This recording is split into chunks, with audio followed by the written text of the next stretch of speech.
రహదారుల్లో నెత్తుటి ప్రవాహం సాధారణ విషయంగా మారుతున్న పరిస్థితి ఆందోళన కలిగిస్తోంది. రోడ్డు మీదకి వెళ్లిన వారు తిరిగొస్తారో లేదో తెలియని ఘోరమైన పరిస్థితి. ఎంత జాగ్రత్తగా ఉన్నా ప్రతిరోజు ఏదో ఒక ప్రమాదం మృత్యుఘంటికలు మోగిస్తూనే ఉంటుంది. ముక్కు పచ్చలారని పసిబిడ్డలు మొదలుకొని ఎంతో భవిష్యత్తు ఉన్న మెడికోలు, ఉన్నత జీవితాన్ని అనుభవించాల్సిన విద్యార్థులు ప్రమాదాలకు గురై అర్ధాంతరంగా తనువు చాలిస్తున్నారు. చిన్న నిర్లక్ష్యం నిండు నూరేళ్ల జీవితాలను ఛిద్రం చేస్తోంది. కుటుంబాలను తీరని విషాదంలోకి నెట్టివేస్తోంది. రోడ్డు ప్రమాదాలు ప్రజలను బెంబేలెత్తిస్తున్నాయి. అసలు ఈ ప్రమాదాలు ఇలాగే కొనసాగాలా? వీటిని అరికట్టాలంటే ఏం చెయ్యాలి? అటు ప్రభుత్వం, ఇటు ప్రజలు, మరోవైపు అత్యంత కీలక బాధ్యత వహించాల్సిన ట్రాన్స్పోర్ట్ డిపార్ట్మెంట్లు ఏం చెయ్యాలి? దీనికి అడ్డుకట్ట వేసేందుకు ఏం చేయాలో ఈ రంగంలో నిష్ణాతులైన డిప్యూటీ ట్రాన్స్పోర్ట్ కమిషనర్గా సుదీర్ఘకాలం పాటు సేవలందించిన డాక్టర్ శ్రీనివాస్ పుప్పాల గారిని అడిగి తెలుసుకుందాం. 2.5 దశాబ్దాలకు పైగా ట్రాన్స్పోర్ట్ రంగంలో అనుభవాన్ని గడించిన doctor Srinivas Puppala Telangana deputy transport కమిషనర్గా సుదీర్ఘకాలం కృషి చేశారు. వివిధ రంగాల్లో మొత్తం 36 ఏళ్ల పాటు విశిష్ట సేవలందించిన డాక్టర్ శ్రీనివాస్ గారు గతేడాది జూన్ 30వ తేదీన పదవీ విరమణ చేశారు. ప్రధానంగా రోడ్డు ప్రమాదాలను అరికట్టేందుకు ట్రాన్స్పోర్ట్ విభాగంలో ఎన్నో వినూత్న విధానాలను ప్రవేశపెట్టారు. అందుకు కారణం అమెరికాలో ఫోరెన్సిక్ సొల్యూషన్స్ లో యాక్సిడెంట్ ఇన్వెస్టిగేటర్ గా సుశిక్షితులయ్యారు డాక్టర్ శ్రీనివాస్. తన కెరీర్ మొత్తం నిబద్ధతతో, నిజాయితీతో సేవలందించిన డాక్టర్ శ్రీనివాస్ పుప్పాల గారితో వేదిక టీవీ మీకోసం అందిస్తున్న ప్రత్యేక ఇంటర్వ్యూ. నమస్తే, వెల్కమ్ టు వేదిక టీవీ. నేను మీ సాయిస్తా రంగిశెట్టి. ముందుగా ఈరోజు ఇంటర్వ్యూకి స్వాగతం. ఈరోజు ఇంటర్వ్యూలో మనతో ఉన్నారు retired deputy transport commissioner Puppala Srinivas గారు. ఆయనతో మరి మాట్లాడి తెలుసుకుందాం. సార్ నమస్తే సార్. సార్ చెప్పండి, 2024తో పోలిస్తే 2025లో డీజీపీ శివధర్ రెడ్డి సార్ కూడా చెప్పారు, యాక్సిడెంట్స్ పెరిగినాయి కానీ మరణాలు తగ్గినాయి అని చెప్తున్నారు. దీని గురించి మీరేమంటారు? ఇది మంచి శుభ పరిణామం. ఎందుకంటే ప్రతి సంవత్సరం పెరుగుతూనే ఉన్నాయి డెత్స్. అయితే మనం ప్రపంచంలో చూసుకున్నట్టయితే చాలా దేశాలు first decade of action road safety 2010 to 20, 2021 to 30 second decade of action of road safety జరుగుతుంది. ఇందులో first decade of action road సేఫ్టీలో కొన్ని కంట్రీ, నెదర్లాండ్ అటువంటి కంట్రీస్ ఏంటంటే వాళ్ళ ఉద్దేశం 50% ఆఫ్ డెత్స్, ఇంజురీస్, ప్రమాదాలు కూడా. అలాగే next decade of action road సేఫ్టీలో కూడా చాలా కంట్రీలు ముందంజలో ఉన్నాయి. అలాగే మన దేశంలో కూడా చాలా ప్రోగ్రామ్స్ చేస్తూ ఉన్నారు. అయితే ఇందులో ఏంటంటే ముఖ్యంగా మనకు సేఫ్ సిస్టమ్ అప్రోచ్ అనేది ఇప్పుడు పబ్లిక్లో, అంటే ఈ కంట్రీలన్నీ సక్సెస్ అయింది సేఫ్ సిస్టమ్ అప్రోచ్. ఇందులో ముఖ్యంగా ఏంటంటే మనం సేఫ్ సిస్టమ్ అప్రోచ్లో మనం చూసుకున్నట్లయితే మనం ప్రమాదాన్ని నివారించలేము, కానీ ప్రమాదం జరిగినప్పుడు మనం తక్కువ మరణాలు, గాయాలతో చేయగలం. అట్లే బాడీ ప్రమాదం జరిగినప్పుడు ఎంతవరకు రెసిస్ట్ చేయాలంతో అంత రెసిస్ట్ చేసిన తర్వాత మరి ఇంజురీస్ కానీ ప్రాణం కానీ పోయే పరిస్థితి ఉంటుంది. అట్లే ఇది రోడ్ సేఫ్టీ అనేది షేర్డ్ రెస్పాన్సిబిలిటీ. ఒక డిపార్ట్మెంట్ కానీ, 2 డిపార్ట్మెంట్లు కానీ, ప్రభుత్వమే కాకుండా ప్రజలు కూడా అందరూ ఇందులో పాల్గొంటేనే ఇది సక్సెస్ అవుతుంది. అంటే ముఖ్యంగా ఏంటంటే మన దగ్గర ఎక్కువ జరిగేది ఏంటంటే బ్లేమ్ గేమ్. ప్రతిసారి రోడ్డు బాగలేదు, ఇది బాగలేదు, అది బాగలేదు అని ఇతరులను బ్లేమ్ చేయడం జరుగుతుంది. కానీ ఇది చాలా ఘోరమైన పరిస్థితి. ప్రభుత్వం పట్టించుకోవాలి. ఈ జాలీలో ఒకటేసి ఒక తన దారి లేకుండా ఈ విధంగా చేస్తే చాలా ఇబ్బంది అవుతుంది మేడం. దీనికి ప్రభుత్వం వెంటనే చర్యలు తీసుకోవాలని కోరుతున్నాం. అంటే మన వంతు దానిలో రోడ్డు భద్రతలో ఎంత భాగస్వామ్యం తీసుకుంటున్నాం అనేది చాలా తక్కువ. అందుకే నేను కోరేది ఏంటంటే ఇండివిజువల్గా చిన్నప్పుడు, అంటే నేను చూసే చాలా ప్లేస్లలో, పబ్లిక్ ప్లేస్లలో ఎవరి సామాన్లకు వారే బాధ్యులు అనే ఒక స్లోగన్ ఉంటుండే. ఈవెన్ ఆర్టీసీ బస్సులో కూడా ఉంటుండే. అట్లే ఇప్పుడు ఏంటంటే ఎవరి ప్రాణానికి వారే బాధ్యులు. రోడ్డు మీద ఏదో ప్రమాదం జరిగింది, ఆయన తప్పు చేసిండు, ఒకవేళ తప్పు జరిగితే మనం డిఫెన్సివ్ యాక్షన్ తీసుకొని మన ప్రాణాన్ని రక్షించుకునేటట్టు మనం రోడ్డు పైన ఉండాలి. అందుకని సేఫ్ సిస్టమ్ అప్రోచ్ అనేది చాలా కంట్రీలు సక్సెస్ అయినాయి. ఇందులో ముఖ్యంగా ఏంటంటే మనకు 12 రోడ్ సేఫ్టీ పర్ఫార్మెన్స్ టార్గెట్స్ అని ఉన్నాయి. ఈ 12 టార్గెట్లలో ఫస్ట్ 2 టార్గెట్లు ఏంటంటే రోడ్ సేఫ్టీ మేనేజ్మెంట్కి సంబంధించినవి. ఫస్ట్ టార్గెట్ ఏంటంటే ఒక road safety, national road safety board కానీ, స్టేట్ రోడ్ సేఫ్టీ బోర్డు కానీ ఉండి దీని అంతా మానిటర్, ఎవ్రీ 24/7 మానిటర్ చేస్తూ చర్యలు తీసుకోవాలనేది రివ్యూ చేసుకుంటూ చేయడం. రెండవది టార్గెట్ ఏంటంటే లాస్ ఇంప్లిమెంట్ చేయడం.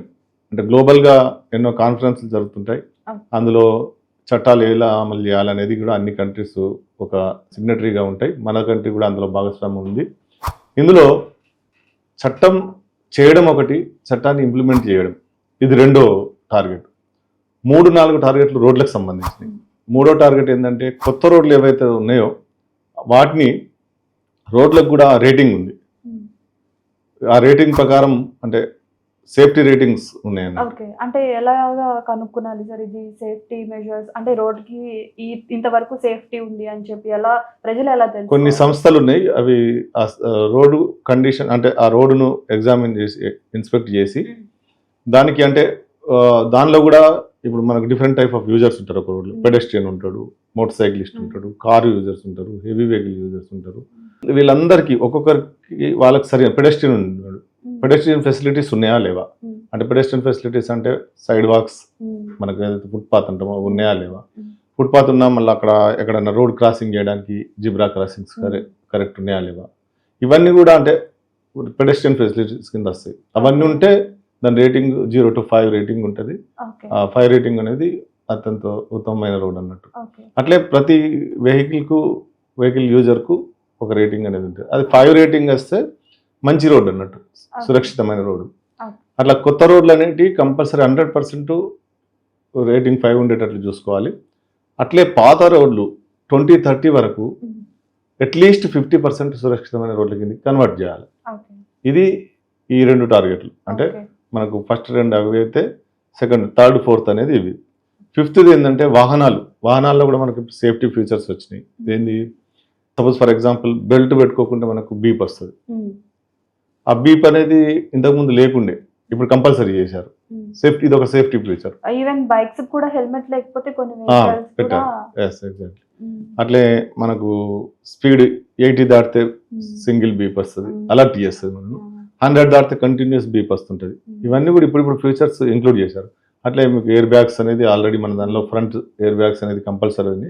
ఫ్రంటే కాకుండా మళ్ళీ సైడ్ ఎయిర్ బ్యాగ్స్ అనేది ఇక డిఫరెంట్. అంటే ఒక్కొక్క వెహికల్లో కొంత లగ్జరీ వెహికల్స్లో 16 ఎయిర్ బ్యాగ్స్ ఉన్న వాహనాలు ఉన్నాయి. కొన్ని వెహికల్స్ లో అయితే డ్రింక్ చేసినా కూడా అక్కడతో ఆగిపోయేలా. అది ఇంకా మన ఇండియాలో రాలే. ఆల్కహాల్స్ అనేది అంటే నేను విన్నాను. Yes, exactly. అవి ప్రపంచంలో ఎప్పుడో అంటే 20 ఏళ్ళ కింద ఆల్కహాల్స్ వచ్చినాయి. 20-25 ఏళ్ళ కిందలే చదువుకున్నాం.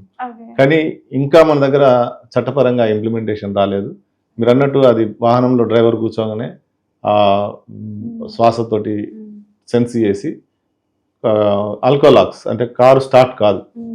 అట్లా ఆల్కహాల్స్ కానీ ఇంకా చాలా ఉన్నాయి. అంటే సపోజ్ ఒక బార్ ఉందనుకోండి, బార్ బయటకు వెళ్ళగానే అక్కడ ఒక బ్రెత్ అనలైజర్ పెట్టినట్టయితే సెల్ఫ్గా చెక్ చేసుకొని కూడా వచ్చేవాళ్ళు. అంటే మన దగ్గర 0.03% మనకు చాయిస్ ఉంది కాబట్టి 0.03.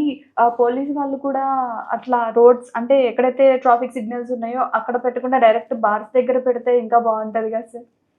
అంటే వాళ్ళకు చెకింగ్ ఎప్పుడు కూడా అంటే ఇతరులకు ఇబ్బంది కాకుండా అది వైడ్ ఉన్న రోడ్ దగ్గర అంటే ఇప్పుడు కొంత ట్రాఫిక్ను డైవర్ట్ చేసుకుంటూ చెక్ చేస్తుంటాం. ఇంకా మిగతా ట్రాఫిక్ కూడా వెళ్ళిపోవడానికి ఆస్కారం ఉండాలి. బార్ల దగ్గర మీరు ఆల్రెడీ పార్కింగ్ తోటి రోడ్ అంతా కంజెస్టెడ్గా ఉంటుంది, అందుకని అక్కడ ఈజీ కాదు. కాకపోతే బారు యజమాని కూడా బాధ్యత తీసుకోవాలి. ఎందుకంటే సొసైటీ నుంచి దే ఆర్ గెట్టింగ్ బెనిఫిటెడ్ కాబట్టి వాళ్ళు కూడా కొంత తీసుకొని ఇప్పుడు ఫెసిలిటీస్ అక్కడ ఉన్నాయనుకోండి, కంపల్సరీ 100లో 10 మందో స్టార్టింగ్లో కొంతమంది యూజ్ చేస్తారు, లేదంటే మెల్లమెల్లగా యూజ్ చేయడం జరుగుతుంది. Third, fourth road side, fifth వాహన సేఫ్టీ ఫీచర్స్. అన్ని వాహనాలు కూడా సేఫ్టీ ఫీచర్స్ తోటి రోడ్ మీదకి రావడం. అదే మనకు ఇది Bharat NCAP, new car assessment programme. NCAP అంటే NCAP, new car assessment programme. Global NCAP ఉంది, గ్లోబల్ అంటే ప్రపంచవ్యాప్తంగా. భారత్ ఎన్క్యాప్ అనేది ఇది జనరల్గా పబ్లిక్ ఏమంటే మిత్ ఏముంటుందంటే అది సేఫ్టీ వెహికల్ 5 స్టార్ రేటింగ్ ఉంది, నేను ఏ స్పీడ్లో పోయినా నన్ను రక్షిస్తుంది తీసుకుంటారు. ఇప్పుడు 1.5 crore వాహనం కూడా మనకు చూసినట్టయితే ఇక్కడ జూబ్లీ హిల్స్లో అప్పుడు నారాయణ గారి సన్ యాక్సిడెంట్లో అందులో ఇద్దరు ప్యాసింజర్ కూడా చనిపోవడం జరిగింది. ఎందుకు సార్ అలా అవుతుంది? అంటే స్పీడ్ అనేది చాలా నష్టం. అంటే ఒకటి ప్రమాదం జరగవచ్చు, ప్రమాదం జరిగిన తర్వాత ప్రమాద తీవ్రత కూడా పెరుగుతుంది. అయితే ఇందులో వాహనం యొక్క సేఫ్టీ అయిపోయిన తర్వాత మిగతా 6 ఏవైతే ఉంటాయో ఇప్పుడు మనకు 5 అయిపోయినాయి, మిగతా 6 మనిషికి సంబంధించినవి. అందులో స్పీడ్ ఒకటి, డిస్ట్రాక్షన్ అంటే మొబైల్ ఫోన్ డ్రైవింగ్ కానీ ఇటువంటి, ఫాటిక్ అంటే మనం ఇది పని ఒత్తిడి వల్ల ఎక్కువ రెస్ట్ తీసుకోకుండా వాహనాన్ని నడపడం ఫాటిక్, అట్లే drunk and driving, helmet, seat belt. ఈ 6 మనకు మనిషికి సంబంధించిన కారణాలు. మీరు చూడండి 12లో 6 మానవునికి సంబంధించినవి. మనం మిగతా అన్ని ఏదో ప్రభుత్వం మీద మనం చెప్పొచ్చు, మ్యానుఫ్యాక్చరర్స్ మీద చెప్పొచ్చు, కానీ ఈ 6 మన చేతిలో ఉన్నాయి. 12లో 50% మన చేతిలో ఉంది. ఫైనల్గా 12th ఏంటంటే ప్రమాదం జరిగిన తర్వాత మనం తీసుకునే జాగ్రత్తలు, అంటే మెడికల్ ఎమర్జెన్సీ సర్వీసెస్ అనేది ఇంపార్టెంట్. ఈ 12 టార్గెట్లు మనం పర్ఫెక్ట్ అమలు చేసుకున్నట్లయితే మనం ఇది ప్రమాదాలను తగ్గించవచ్చు. ప్రమాదాల తర్వాత ప్రమాదం జరిగినా కూడా ఒకవేళ ప్రమాద తీవ్రతను తగ్గించి ప్రాణం పోకుండా కాపాడుకోవచ్చు. చూశారు కదా, పుప్పాల శ్రీనివాసరావు గారు ఎంత చక్కగా వివరించారో రోడ్ యాక్సిడెంట్స్ గురించి. ఇలాంటి మరెన్నో అవేర్నెస్ ఇంటర్వ్యూస్ కోసం చూస్తూనే ఉండండి వేదిక టీవీ. ప్లీజ్ సబ్స్క్రైబ్ టు వేదిక టీవీ.